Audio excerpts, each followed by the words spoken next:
everybody, Sarah here with the Big Blue House Homestead. Today's going to be a collaboration video for the Let's Can collaboration. It's put on by Morris Patch of Heaven Homestead, and Joyce asked me to join because, girl, I am canning just as much as you, so I am happy to join in. What I'm dealing with today, though, is tomatoes. We're not going to go into too many details. Please check out the playlist. You can see all sorts of other people who are canning, and check out some of my other videos to show you easy ways to peel tomatoes and how to do diced tomatoes, things like that. But today we're just working on big chunky crushed tomato sauce.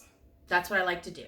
Now I do have a nice big bowl full of tomatoes, but these are all, Roma style, and I'm not going to can those right now. We're going to do something else with those.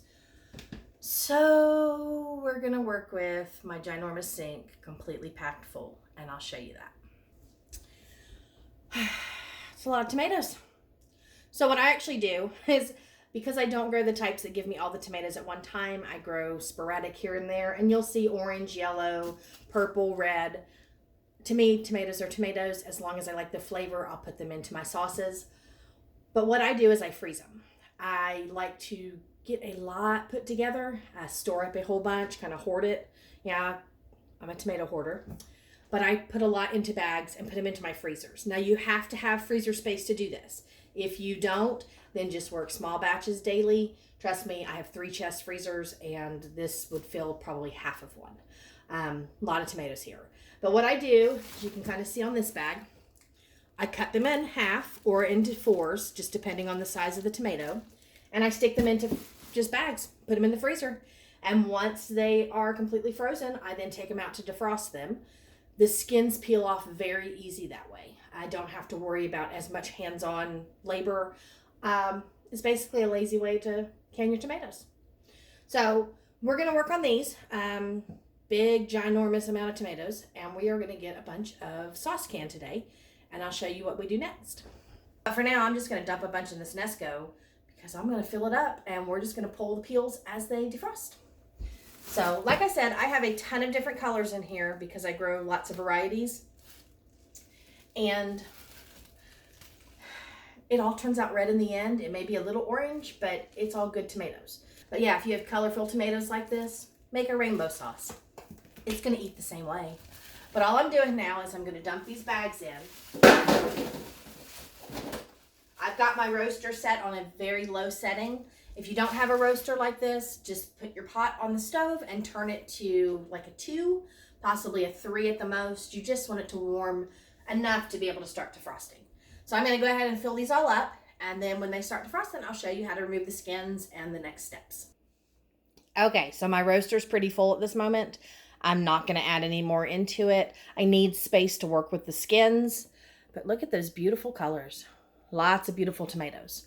And then I've also filled my pot, but I left space so that I have room to move around and get the peels out.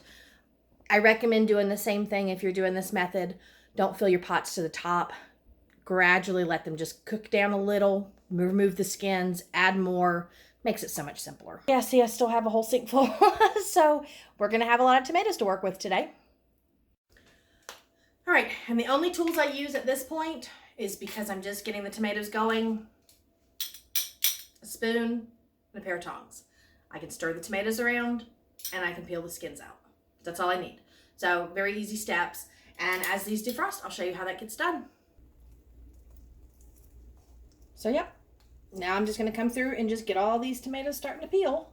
And once I get the peels removed as much as I can, then I'll add some more tomatoes to this. But what I actually did was I made sure there was, at least half of these de-seeded. So there will be some seeds in here. But as you're looking, you'll see that there's a lot of juice. And we're going to use that to cook these tomatoes in. It's all straight from the tomatoes. It's got nothing to do with adding water or anything like that. It's all just tomato juice. Okay, I've gotten majority of this peeled. It's time to add more tomatoes. This does not get hot enough to burn you because you're putting cold constantly in it. So just be careful. But I'm just going to add another couple bags, and we'll get the next batch going, and I'll work on the pot and do the same thing. And then we'll have more tomatoes to work on. Okay, so my pot got a little hotter than I expected. So what I'm just doing is I'm stirring the tomatoes really vigorously. I'm going to try to break those skins loose. And then what I can do is just take my tongs and pull out the skins. And that's why I said it's basically a lazy way of getting your canning done, because I don't have to do a whole lot of work. And I just grab the skins and pull them out. Okay, so there's still some skin in here. It's going to happen. And just keep your bowls handy and your tongs, and you'll see them. They just kind of curl up in little tomato skin peels. And just remove them as you find them so that they're not in there. Now you can use the skin and you can process this through a blender, and that's fine. I just prefer to remove the skins. And like I said, it's kind of a lazier way to get it done instead of peeling each tomato individually. But as I come through, I'm just going to keep stirring and finding more skins. And this hasn't gotten too hot yet, but I'm going to cook this for about 2 to 3 hours. And we're going to let it reduce in size by at least half. And what that's going to do is it's going to break down all of these really big tomato chunks. And it's going to give me an opportunity to actually just have a very thick crushed tomato-like consistency. But yeah, we're just going to reduce this by at least half because that's what we're looking for. And then we'll get it put into jars and get it water bath canned. So we'll be back in a few hours and I'll show you the finished product. Okay, took about 4 hours and I've cooked down the tomatoes, and I've actually combined both pots because I needed room on the stove. But as I've come through and stirred, I found, just a couple more skins. Nothing too major. In the time that you're taking to cook this down, you have to stir it constantly anyway. So you're going to find all those little skins that still stay in there. But you can see it's nice and thicker. Not very runny and soupy looking with water. It's more of a thick tomato sauce now. And again, just a couple skins here and there. What I'm doing now is I've got the water bath canner going. That's why it's really loud in here at the moment. And I'm going to turn my roaster off because this is fully hot. And you want hot product with hot jars. So I've got all my quart jars in the actual water bath canner. They're going now. And then I'm going to throw my lids in as I get this all canned up. Okay, at this point, I've got canning funnel. I've got a debubbler because you always want to use that to get rid of any extra air bubbles. I've got my nice little ladle because I could use the spoon, but the ladle's going to work quicker. And, of course, I had to have this to pull my jars out because they are hot. Lids are ready. I'm going to start with just a few jars to begin with. And you're basically just going to be careful because it's all hot. But you're going to just put that into your jars. Now this is a great tomato sauce because it's still chunky, so it can be used as is in replacement of, like pasta sauces where you want good diced chunks of tomato. It can be thrown into soups and chilies to do that. But if you want to process it down even more, you simply just throw it into a food processor or a blender. I've used like the Food Ninja little bullet, shake makers. Put that in there and you can blend it down completely. But it smells so good. So I'm going to go ahead and get these jars filled up, and we'll put the lids on, and we'll start this water bath canning. Okay, so as I'm filling my jar up, I just want like a 1-inch head space on this. That's just standard with what I go for. So you're just filling it up to about the bottom rim. And like I said, be careful, this all gets very hot. But it's just an easier way to can your tomatoes. And what I would suggest at this point is do not throw this into your blenders while it is this hot. Oh my goodness, it can ruin your blender, first of all, and secondly, if it shoots out and goes everywhere, that's a dangerous mess. So if you're wanting to go ahead and pre-blend, cool this down completely first, blend it all, and then reheat it. You want to make as many safety cautions as you can when you're working with hot foods like this, because you can get hurt. But I'm going to go ahead and fill these jars, and we'll get this all ready for the next steps. Okay, so I filled the 7 jars that I can fit into my water bath canner. And what I need to do is I need to take a wet paper towel, and I use vinegar, and I'm wiping it down all across the top to make sure I get all this residue off. See? And when I get to that much, I got a little bit of seed right there. I just flip it over. But I want to make sure I get all the residue off because you're not going to get good sealed jars if you have stuff in that area. Seals aren't going to work. It's going to prevent them from sealing. So give them a really good, nice wipe. Okay, and I'm adding 1/4 of a teaspoon of citric acid. You could use lemon juice, but that's going to be like a full teaspoon. You want anything that you're putting in your water bath canner to have high acidity, because that's what kills the bacteria that will grow. And so don't skip this step, especially when you use multiple types of tomatoes. Some of them are going to have more acid than others, and it's better to be safe than sorry. So 1/4 of a teaspoon goes into each one. I'm ready to put on my lids. These are hot, so be careful. Like I said, everything's going to be hot.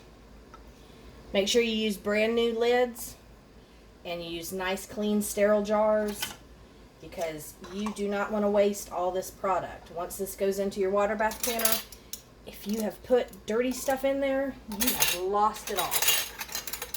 So we're going to get these all sealed up. You want them finger tight. You don't want them to be like machine quality, like turned all the way. It'll buckle you with all the lids. So just gently do that. And I'm going to add them to my water bath canner, and we're going to get these processed. Okay, so I've got my jars in, but my water level's a little too high for my comfort level, so I'm going to remove just a little bit of this water, just so it doesn't boil over everywhere. Okay, so now I'm just going to put my lid on, and I'm processing these quart-sized jars at 25 minutes, and then I'm going to let them cool in the bath for at least 5 to 10 minutes before I take them out. So that's going to give me 35 minutes of a hot boiling water. So I'm going to just turn it down to a little bit lower, just so it doesn't boil over because the water level's high. But they'll be done, and when we come back, we'll see the finished product. Okay, kitchen got hot, so I turned the fan on. Just going to tell you, you will get hot in your kitchens when you're canning. It's a lot going on. But these have sat long enough, so I'm just going to tilt them a little to get the water off the tops and remove them from my water bath canner. I like to put all of my jars into a roasting pan.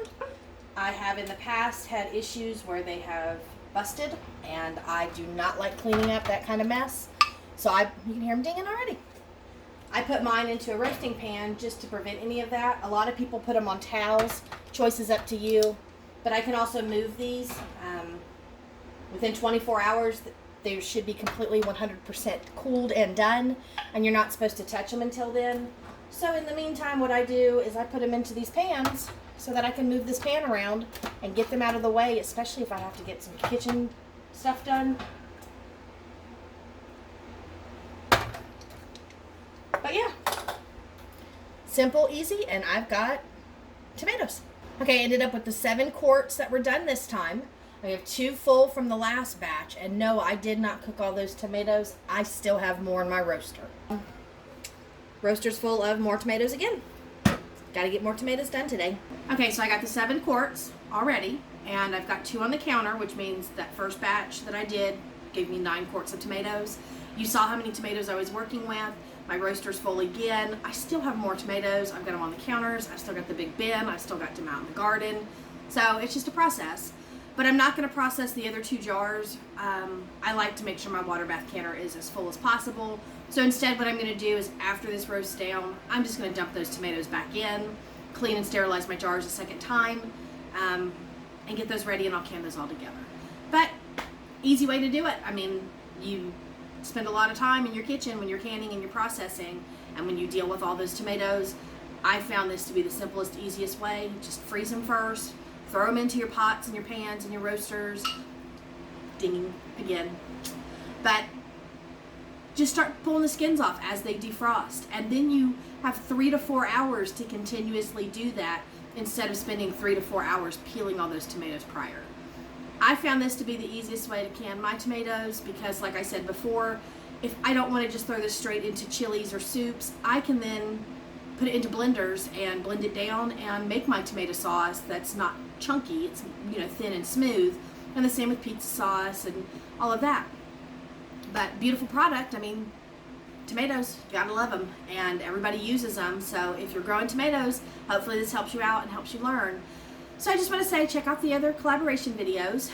Lots of people are doing things all across the board. I've seen jams and jellies, I've seen relishes, all sorts of stuff. So check it all out and see what you can learn from that. And on top of that, I hope you can learn from me how to quickly, easily, and with less work, get some tomatoes done. Thank you guys for stopping by. If you're new to the channel, please hit that subscribe button.